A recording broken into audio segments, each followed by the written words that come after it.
Cuando uno está acá al frente y tiene esta bendición de poder compartir el Evangelio con ustedes, tengan en cuenta que hemos sido personas también salvadas, restauradas, alcanzadas por Cristo, salvados por la miseria de nuestro pecado. Y lo que tratamos siempre es enseñarle a usted lo que Cristo quiere para usted y para nosotros, para todos. Y en oportunidades, cuando hablamos de pecado principalmente, no hablamos en base a un examen de un juicio tal vez hacia una persona. Y por eso es que tomo las palabras de Pablo, que le escribió a su discípulo Timoteo en una de sus cartas. Y Pablo comenzaba a hablar y describir acerca de la gracia de Cristo. Y en estos versículos Pablo menciona y dice: Cristo vino a la tierra a salvar a todos los pecadores, de los cuales yo soy el primero. Por lo tanto, si hoy hablamos de pecado y pecadores, déjeme decirle algo. El primero soy yo. ¿Amén o no? ¿Ves? Entonces, cuando usted hable también al respecto, usted es el primero también. Diga conmigo: yo soy el primero. Como que un poquito más convencido, ¿no? Yo soy el primero. Y cuando contamos historias acá, tratamos de sencillamente comunicar coherencia con lo que tratamos de enseñar. Me lleva una. Hace 15 años, tenía 20 años en ese momento, yo estuve en la universidad y el bus de la universidad me dejaba a mí a 6 cuadras de mi casa. Y caminaba hasta casa y de pronto me encontré una señora con un bastón de baja estatura, bien encorvada, con un poncho encima. No podía mover el pie derecho, lo tenía como que virado un poco. Y de pronto, en mi deseo que estaba mi primer amor con el Señor, que quería que todo el mundo conozca a Cristo y predicarle a todo el mundo, le dije: bueno, ¿le podía cruzar la calle tal vez a la avenida donde quiera coger taxi? Y me dijo: claro. Fuimos caminando. Mientras conversábamos y le hablaba del Señor, me decía su historia, me contaba su historia. Y me decía que ella estaba lisiada porque tuvo un accidente de tránsito en la sierra y que era viuda, que su esposo había fallecido. Y había quedado con 3 hijos pequeños, 5, 6, 7 años, de los cuales yo le identificaba a ella porque era la que cuidaba los carros en una farmacia por la casa donde yo vivo. Y me dice: mi único ingreso es este, y tengo un hijo con cáncer, y no sé qué hacer. No tengo esperanza, estoy muy acongojada, tengo mucha necesidad. Y bueno, en mi deseo porque conozca a Cristo, llamé a amigos, hicimos mercado de pulgas, le damos canastas navideñas, canastas cada mes, parqué con sus hijos, a veces éramos cosas económicas, y a veces sentar a conversarnos, a ver la Biblia y conversar y orar, y saber que hay esperanza en Cristo Jesús. De pronto traía una receta muy costosa, que decía: mi hijo está grave en el hospital del niño, necesita esta receta urgentemente porque va a fallecer. Bueno, ¿qué hacemos? Colecta, otra vez, mercado de pulgas, de dulces, etcétera. Conseguimos las medicinas y se las entregamos. A veces le damos el dinero para que las compre. Venía con sus hijos, a veces eran sus cumpleaños, le entregamos a ellos, a sus hijos, balones de fútbol, muñecas, etcétera. Tratábamos, por lo menos los amigos que coincidimos en ese momento, que ella conozca al Señor y que era parte de una familia de la fe, a pesar de que no se congregaba en una iglesia con nosotros. Y eso fue años. Probablemente unos 6, 7 años con ella. Hasta que un día, yo viajé, estuve fuera del país un tiempo, regreso y le voy a decir a esta mujer el nombre María. Ya mi familia, que viven cerca mío también, ya sabían que yo coincidía siempre con ella. Y de pronto un tío me dice: oye, ¿qué fue? Ven acá. ¿Sí supiste lo que le pasó a María? Y dije: se murió María. No se haya muerto María. Quiero que lo veas por ti mismo. María aparece en televisión. Aparece con el pie recto. Y me dice mi tío: no tiene hijos. Y está casada y tiene un esposo. No es viuda. Y la veo en la televisión toda maquillada, esbelta, bien puesta, creo que con el está rulo se había hecho, creo. Y digo: ¿qué pasó aquí? Y el conductor del programa, uno de los conductores, medio salvaje, le dice, yo a usted la conozco. Era un programa de concursos entre parejas para ganar una casa en un canal de televisión. Y le dice este salvaje, yo la conozco a usted. Usted es la que cuida los carros en la farmacia acá en tal ciudadela, ¿verdad? Y la expuso a ella en vivo e indirecto frente a la televisión.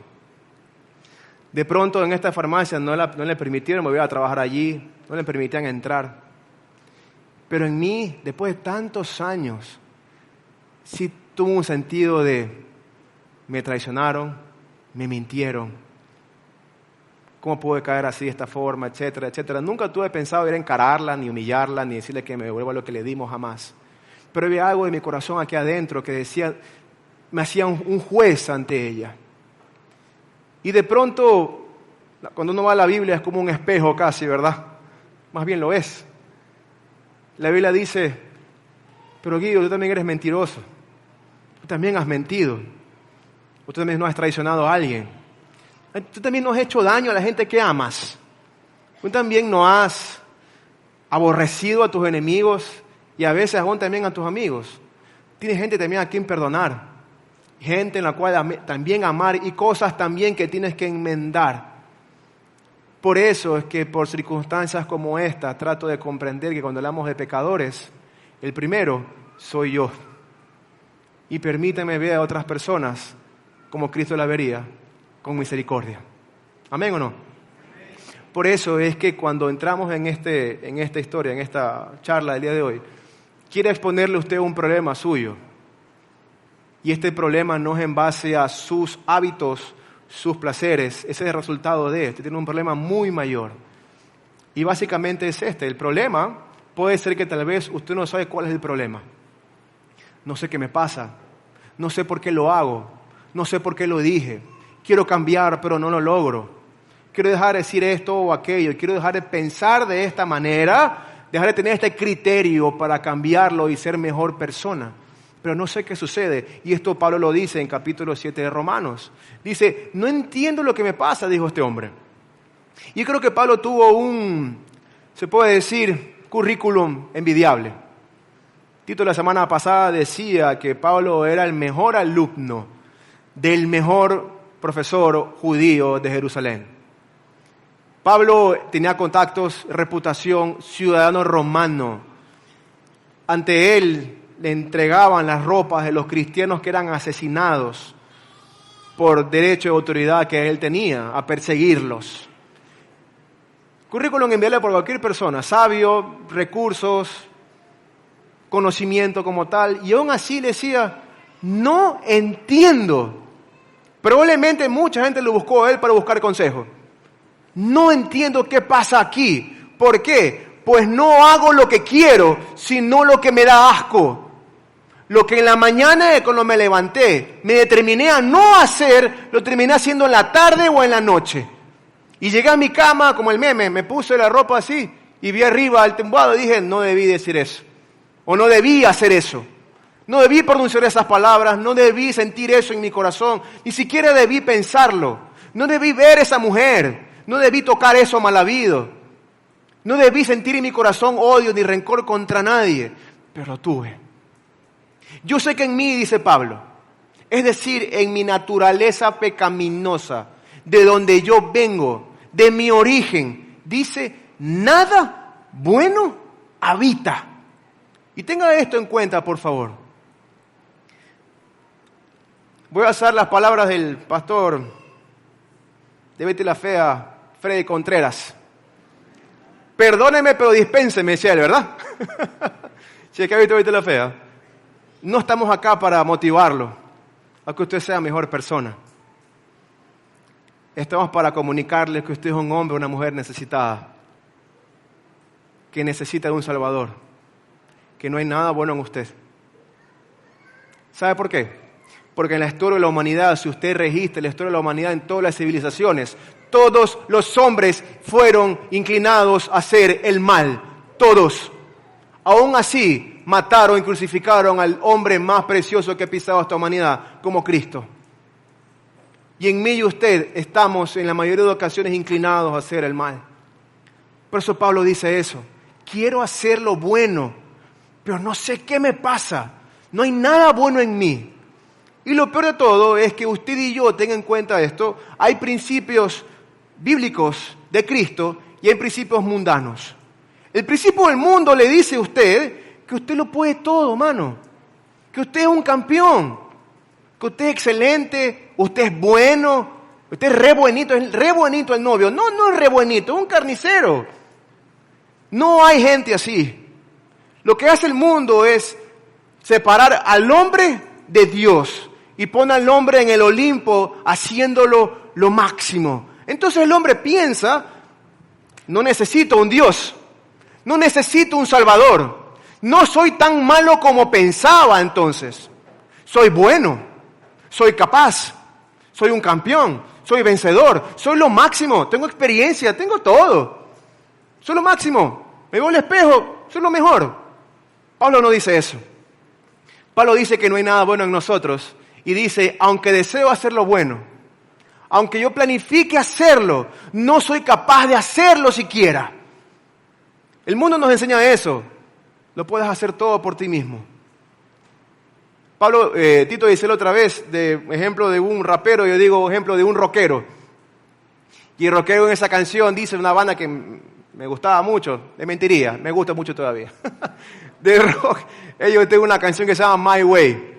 Y justamente para jóvenes adolescentes. A mi manera, no permitas que nadie te diga cómo hacer tus cosas, haz las cosas a tu manera.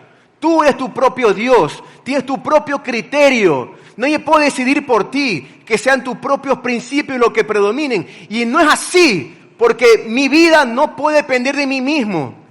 No puede depender mi salvación de mí. Mi futuro no depende de mí, depende de Dios. Por lo tanto, dice Pablo, no soy capaz de hacerlo. Yo por sí solo no soy capaz de ser un buen padre. No soy capaz de ser un buen esposo. No soy capaz de ser un buen administrador por mí mismo. No soy sabio por mí mismo. No soy capaz de ser un buen ciudadano siquiera. No soy capaz de ser un buen servidor público si un día lo soy. Por mí mismo no soy capaz. Completamente contrario a lo que el mundo me enseña, de que soy capaz de todo. Usted ha visto la figura, me encanta esa imagen de verdad. La figura de Michael Jackson suspendido en el aire llevando un balón de básquet al aro, ¿verdad? Casi que en la media cancha el tipo vuela. Es linda la foto, es lo máximo el tipo, excelente deportista, lo amo, lo admiro un montón. Pero el mensaje del mundo es, tú puedes llegar más alto que él.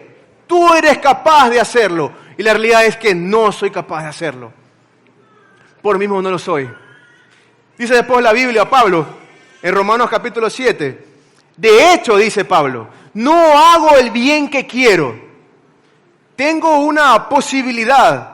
He planificado hacer el bien, pero más bien hago el mal que no quiero hacer. Ofendo cuando no quiero hacerlo. Miro cuando no quiero hacerlo. Toco algo cuando no quiero hacerlo. ¿Qué está pasando en mi interior? ¿Qué pasa en mí? Y dice después, y si hago lo que no quiero, ya no soy yo quien lo hace, sino el pecado que habita en mí. Y dos factores importantes. El diablo no es nuestro peor enemigo. No es el diablo, es su pecado al que tenemos que pisar. Y la parte importante es que el pecado tampoco se puede ser llamado como error, porque el error es un acto completamente involuntario. Por ejemplo, si yo agarro una olla, pongo agua, aceite, sal, y planifico hacer un arroz y un moro, y se me quema el arroz, fue un error involuntario. Nadie pone una olla con esos ingredientes para quemarla, dañar la olla, ¿es correcto? Pero el pecado no. El pecado está completamente planificado aquí y aquí. ¡Uy, pequé, me equivoqué! No se trata de eso. Una planificación previa para ejecutar algo que ha estado en nuestro estilo de vida arraigado por mucho tiempo. Y eso nos tiene encadenados. Y después Pablo continúa y dice las siguientes palabras. Y se describe a sí mismo. Soy un pobre miserable. Soy un hipócrita. Me he regodeado en mi inmundicia como los cerdos también. Miserable para él no fue suficiente. También le puso, soy pobre. No tengo cómo. Por mí mismo no lo puedo lograr todo. Soy un pobre miserable. En mi vida lo que hay es maldad. Deseo de hacer el mal. Esa es la naturaleza del ser humano. Hacer maldad.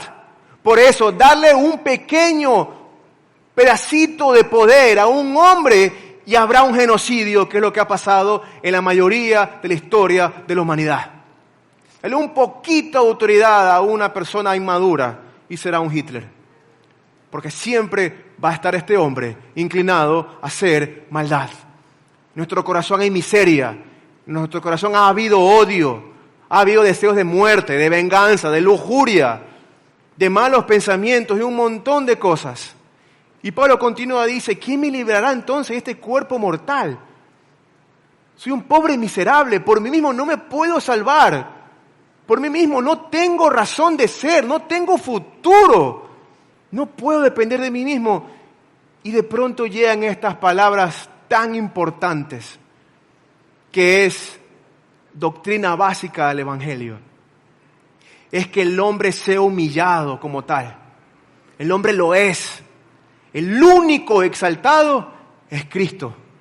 Filipenses 2 dice eso, que Dios lo exaltó a Jesús hasta lo sumo, para que sobre todo nombre, toda rodilla se abra entre Él, y Él sea el Señor de señores. Por lo tanto dice, ¿quién me librará de este cuerpo mortal? Dice Pablo, gracias a Dios por medio de Jesucristo nuestro Señor. ¿Quién me puede librar de estas ganas de pecar? Cristo. Entonces digo, ¿soy valioso? En Cristo lo eres. Entonces, ¿tengo futuro? Claro que tienes futuro. En Cristo. Entonces, ¿puedo ser un buen padre, como decía? Por supuesto, en Cristo. ¿Puedo ser un buen administrador? Por supuesto, en Cristo. ¿Puedo ser un buen ciudadano, un buen trabajador, servidor público, lo que usted se imagine? En Cristo. Porque al final eso es lo que buscó Cristo con nosotros. Vino a la tierra a hacerse uno con nosotros, a tener una comunión íntima con nosotros y no dejarnos en nuestra miseria de pecado e inmundicia. Y lo mejor aún, que si usted fuera la única persona por la cual Jesús tendría que morir, Jesús igual lo hubiera hecho. Porque esa es la gracia de Dios para con nosotros. A pesar de todo, como dijo Pablo también en otro versículo, a pesar de nuestro pecado, a pesar que fuimos instituidos en la gloria de Dios, dice, Cristo murió por nosotros. Y por medio de Él puedo encontrar salvación. Que mi vida dependa de Él, que mi futuro dependa de Él. Que no soy lo máximo, Él es lo máximo. Y Él me hace partícipe de su victoria, que es muy diferente. Y la idea de esto es que usted considere su condición y diga, necesito un Salvador que me lleve a vivir como Él vivió. ¿Me explico, verdad, amén? Así como el único acto injusto de un hombre te hizo nacer esclavo del pecado, en este caso Adán, cuando Adán estaba en el jardín del Edén, Dios les dijo, hermano, puedes tomar todo lo que quieras junto con tu mujer, pero menos de comer en ese árbol del conocimiento del bien y del mal. Adán decidió, tuvo la voluntad, un regalo que Dios nos dio, que es la voluntad, y decidió comer el fruto de ese árbol. A partir de eso, la maldad ingresa a este mundo, la muerte, la enfermedad, el pecado como tal. Pero así también el único acto justo de un hombre te libera del poder del pecado. Solo Cristo es nuestra única esperanza. Para quienes estaba escribiendo, por si acaso, los romanos, había otra esperanza para otras personas. Otra esperanza era César, por ejemplo. César me va a librar. César nos va a quitar esta podredumbre. César nos va a libertar este yugo. César nos va a dar mejor vida. César, a la final es un pensamiento contemporáneo. Ningún político me va a salvar. Nadie me va a quitar de mi miseria. La única persona es mi fe en el único Salvador y Señor de señores, Cristo. Y mi fe tiene que estar depositada únicamente en este Dios verdadero. Y por eso Pablo continúa y dice que en ninguna manera nosotros que hemos muerto al pecado, ¿cómo podemos seguir viviendo en él? Es decir, si yo quiero pisotear aquellos hábitos y ya no esconder más mis luchas y ponerlo enfrente de Dios y decir, Dios, quiero seguirte, quiero amarte y conocerte, la idea es no continuar en el mismo estilo de vida porque Dios transforma nuestro corazón. Pero dice Jesús, ¿acaso no saben ustedes que todos los que fuimos bautizados para unirnos con Cristo Jesús, en realidad fuimos bautizados para participar con Él en su muerte? El bautismo tiene algo que ver con exponer mi fe públicamente, con decirle a todo el mundo, ahora tengo una nueva manera de vivir. Soy un nuevo yo, porque he nacido de nuevo, porque he participado de esta ceremonia increíble que significa que ahora estoy conjuntamente crucificado con Cristo y ya no vivo yo, sino que Él vive en mí. Y continúa Romanos 6, por favor, adelante la diapositiva, gracias. Por tanto, mediante el bautismo fuimos sepultados con Él en su muerte, a fin de que así como Cristo resucitó por el poder del Padre, también nosotros llevemos una nueva vida. Cristo me libera de este pecado. Cristo me libera de estas ganas de hacer las cosas. Y Cristo me da una nueva identidad, de que soy su hijo, de que soy amado y que puedo hacer todo por medio de Él. Que la vida no depende de mí, depende de Él. Mi futuro depende de Él, no depende de mí solamente. De que lo que pasa en mi interior, Dios irá limpiando y transformando. Porque he sido partícipe en su muerte y me dará una nueva manera de vivir. Por eso que todos los beneficios de la muerte y resurrección de Cristo han sido aplicados a nosotros porque estamos en Él. Y continúa Pablo, Romanos capítulo 6. Sabemos que lo que antes éramos fue crucificado con Él para que nuestro cuerpo pecaminoso perdiera su poder, del modo que ya no siguiéramos siendo esclavos del pecado. Una cadena frente al pecado. Haga de cuenta esta ilustración, por favor. Dios nos regaló desde el inicio de la creación una bendición increíble, como le decía hace un ratito, es la voluntad. Dios nos dio la capacidad de elegir lo que es bueno, lo que es malo. De que usted tenga criterio y diga, esto me conviene y esto no. Por eso que el Edén, cuando estaba con Adán y Eva, Dios le dijo, ¿sabe qué? Usted puede elegir entre esto, pero yo le sugiero, mejor hermano, no lo haga, más bien le digo que no lo haga, ese árbol no van a comer. ¿Y qué hicieron ellos? Eligieron, pensaron. La serpiente llegó y dijo, ¿saben qué? Si comen del fruto, serán como Dios. Yo quiero ser como Dios. Yo quiero ser Dios. Y comieron del fruto. Entregó su voluntad al pecado. Por lo tanto, haga de cuenta esto, después de este ejemplo bíblico. Cuando es esclavitud del pecado, haga de cuenta que usted está viendo el termómetro del tablero de su carro. Se ha visto que hay un termómetro, una pluma, ¿verdad? Mira, dígame sí o dígame no. Sí. A la derecha está muy caliente, ¿verdad? Se recalienta el carro, hay que apagar el carro, se puede fundir el motor, los empaques, etc. En la media está bien y en la izquierda, pues que está frío, quiere decir que está apagado otra vez el vehículo. Haz de cuenta que su vida es así, como esa pluma. Nuestra naturaleza pecaminosa, siendo esclavos del pecado, siempre vamos a estar inclinados a hacer el mal. Es decir, el día de mañana mi hijo, el día que tenga un hijo, se porta mal, lo va a reventar como cucaracha. El día de mañana va a venir una persona, va a venir una moto, me va a chocar el carro, y lo primero que voy a pensar es golpearlo. El día de mañana voy a tener necesidad económica, y lo primero que voy a pensar es en robar, sea en la calle o sea de cuello blanco. Cuando el ser humano está inclinado a hacer siempre maldad, es porque es esclavo del pecado. Su voluntad ha sido esclavizada a hacer solamente el mal, a conseguir placer por sí mismo sin importar lo perjudicial o lo beneficioso que puede ser para otra persona. Por eso lastimamos a la gente que no queremos lastimar. Por eso hacemos daño a la gente que amamos. Y por eso nos sentimos mal después y tengo culpa en mi corazón o remordimiento probablemente. Por eso es. Dice la Biblia que Cristo con su poder nos quitó esta esclavitud del pecado para que yo sepa elegir nuevamente y decir, esto es malo, esto es bueno. pero y la Biblia dice que tengo el Espíritu Santo, ¿verdad? Y que me guía a toda verdad. Y me dices, no, Guido, acá te va a ir mal. No glorifica a Dios, vas a hacer daño.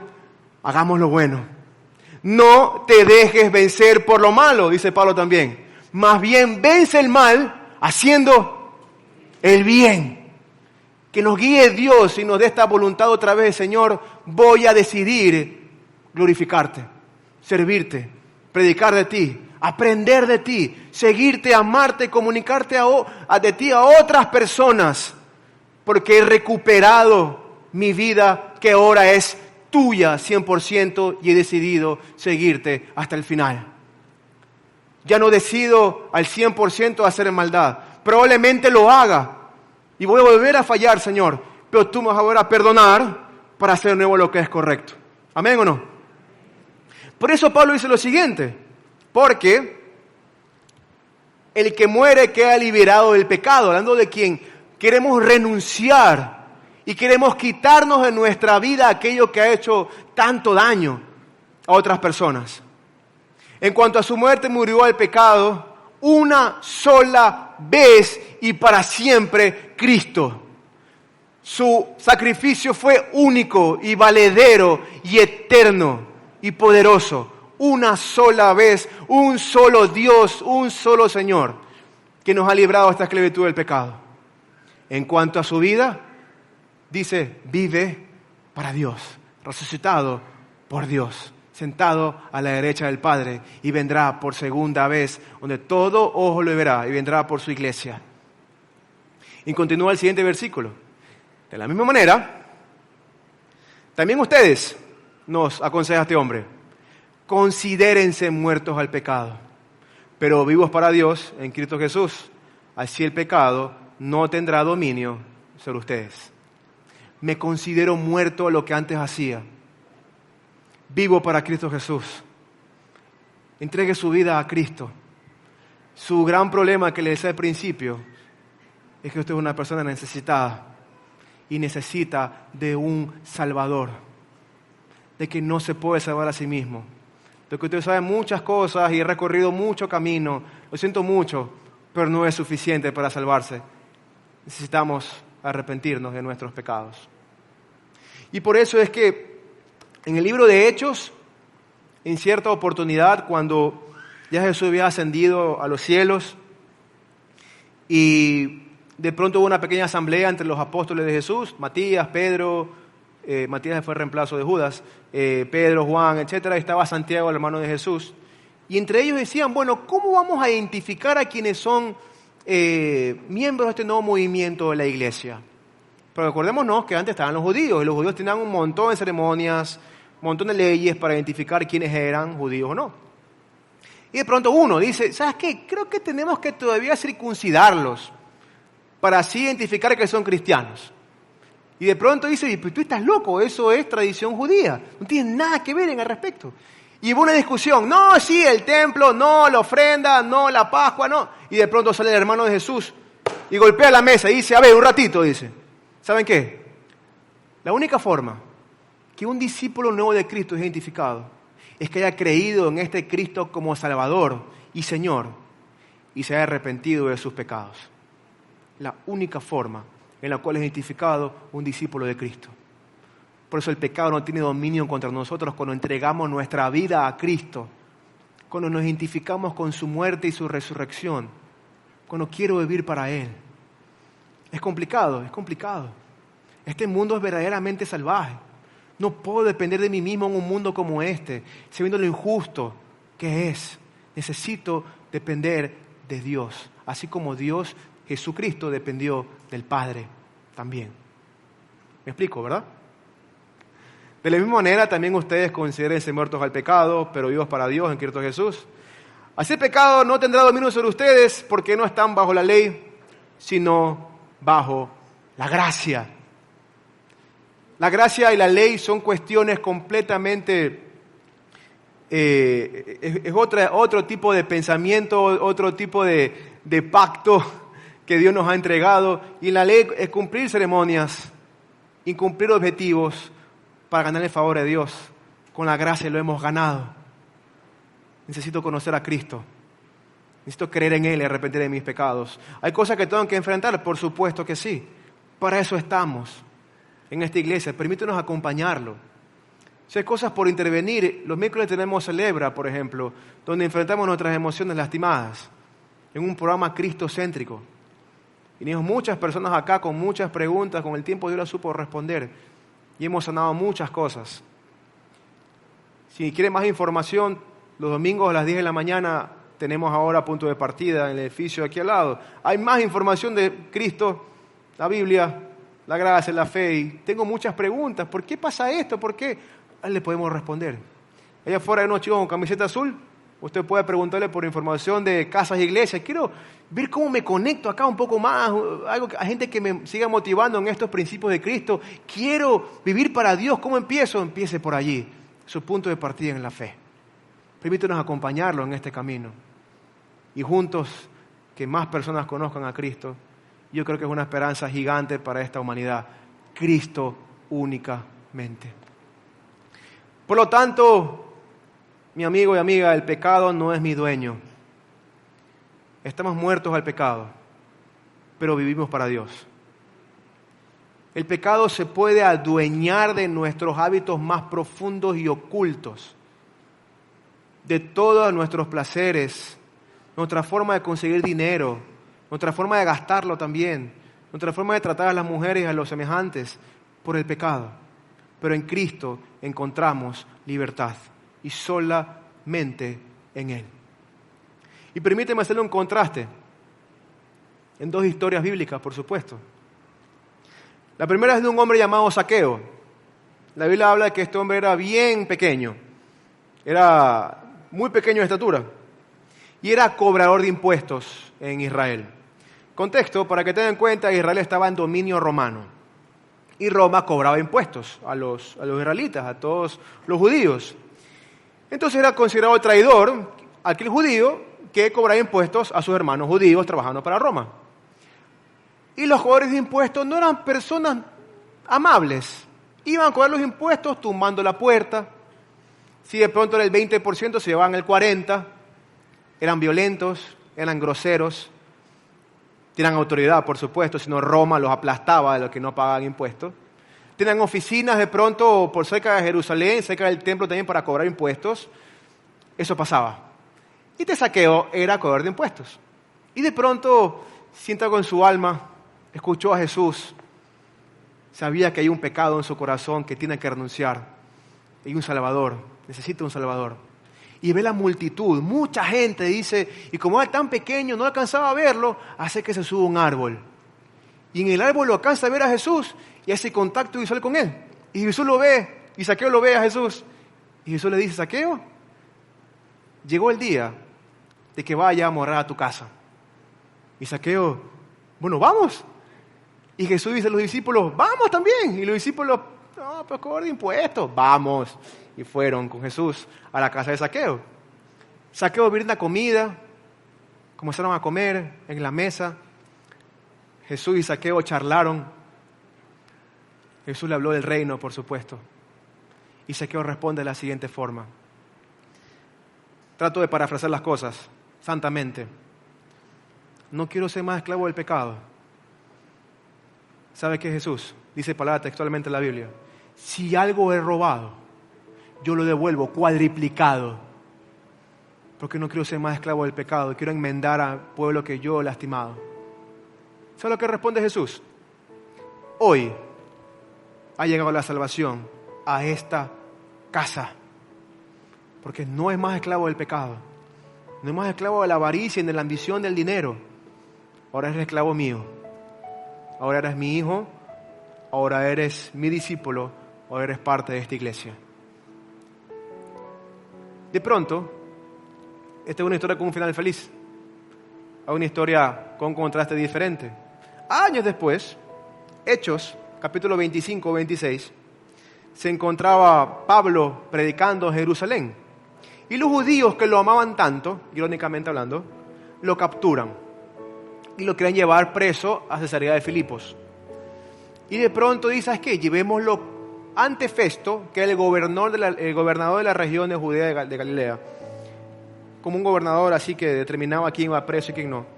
Y el plan de los judíos era que Pablo sea juzgado y mientras iba llevándolo Pablo hacia la cárcel, en el camino los judíos vengan y lo maten a Pablo. Eso dice la Escritura. Casi como un sicariato antes de llegar a la cárcel, por si acaso, más o menos. Y Pablo va donde Festo y Festo le dice a Pablo, Pablo, ¿de qué te están acusando? Te acusan de que has hecho alboroto y muchas cosas locas. Dice, bueno, mi excelentísimo Festo dice, yo lo que he hecho es, nada de lo que se me acusa es real. Yo he hablado de Cristo, de este hombre, de este Dios que tengo, Salvador, que resucitó, que murió por mis pecados y vendrá por segunda vez. A la final, si voy a ser juzgado, quisiera que me juzgue el rey, no usted, mi excelentísimo Festo. Ah, ok, fantástico. Y al lado tenía un Félix, que era el que trabajaba con Festo, que lo acusaba también a Pablo. Está bien.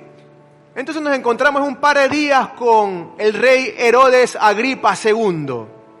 ¿Ok? Pasaron los días, Pablo estuvo encarcelado y Pablo llega frente a una multitud como esta, más o menos.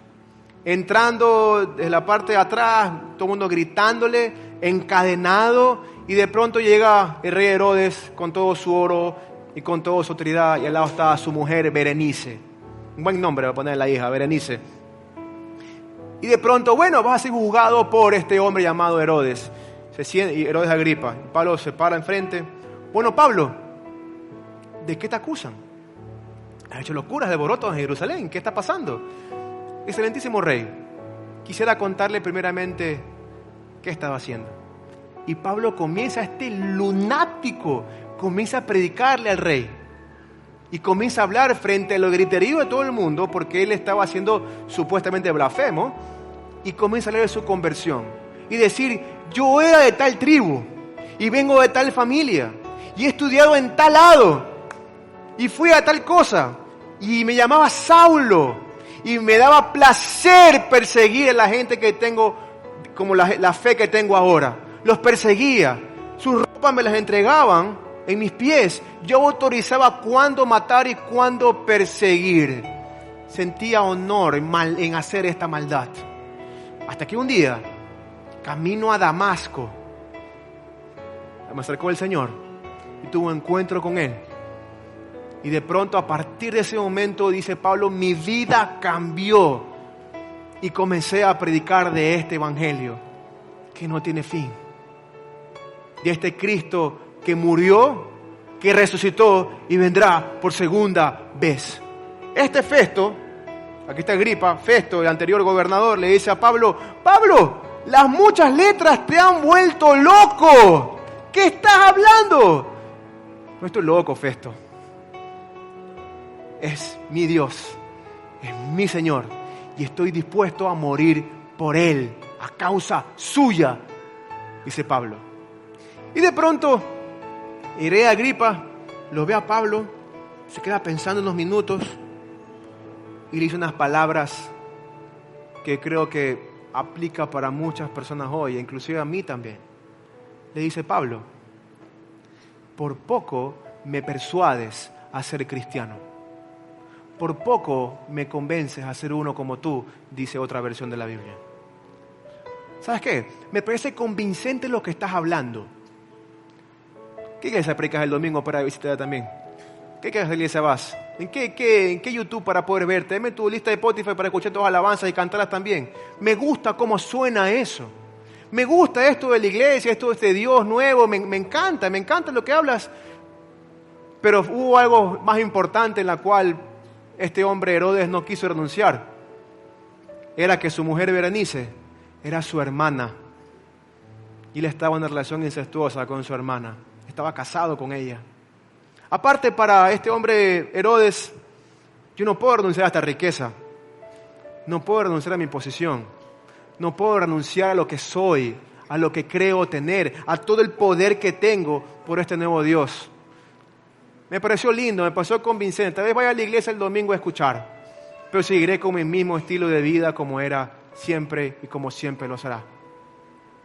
Al final, este hombre, Pablo, es llevado, encarcelado en Cesarea de Filipo. Estuvo preso allí, escribió cartas allí. Y si no me equivoco, no hay registros en la Biblia de este hombre, rey Herodes, de que haya reconocido a Cristo como Salvador y Señor. lamentablemente. Pero no es también nuestra realidad, por si acaso. Me encanta cómo se escucha en la iglesia. Me encanta cómo canta, me encanta cómo predica él o predica ella. Me encanta cómo me dan la bienvenida. Me encanta venir. Pero hay algo todavía en la cual no puedo renunciar. Por poco me persuaden a ser cristiano, tal como el rey Herodes. Él no quiso renunciar a algo. ¿Tú a qué no quieres renunciar? Ese es tu gran problema. Necesitas un Salvador. Necesitas un Dios en tu vida. Necesitas a alguien que sane tus heridas y te dé una nueva manera de vivir. Que no sea este nuestro caso. Que sea como este chiquitito Zaqueo, que dijo, si algo he fallado, lo devuelvo cuatriplicado. Señor, si yo he perdido el tiempo tanto contigo, quisiera aprovecharlo entonces mucho más para vivir contigo y que otros te conozcan. ¿Amén o no? Póngase de pie conmigo, por favor.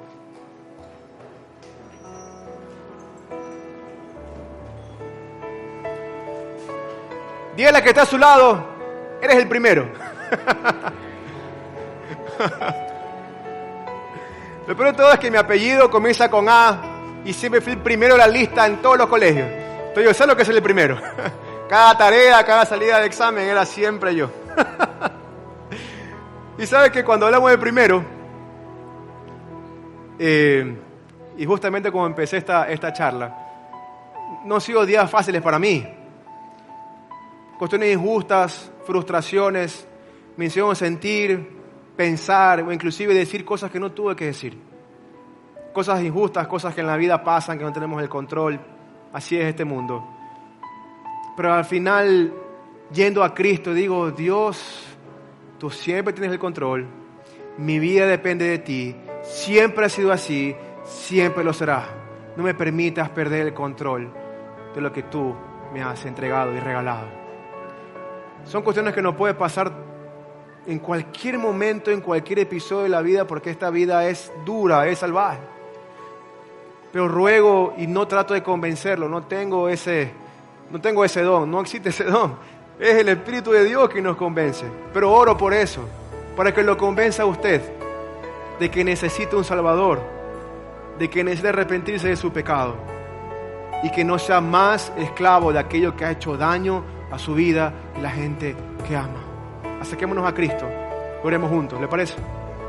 Oremos. ¿Y sabe qué? Hagamos algo como Tito hizo la semana pasada, dése la vuelta, para no ver la nuca de nadie mejor. Dése la vueltita, dése la vuelta, alguien atrás suyo, para que ora por la persona que está atrás suyo, adelante suyo, que nadie se quede solo.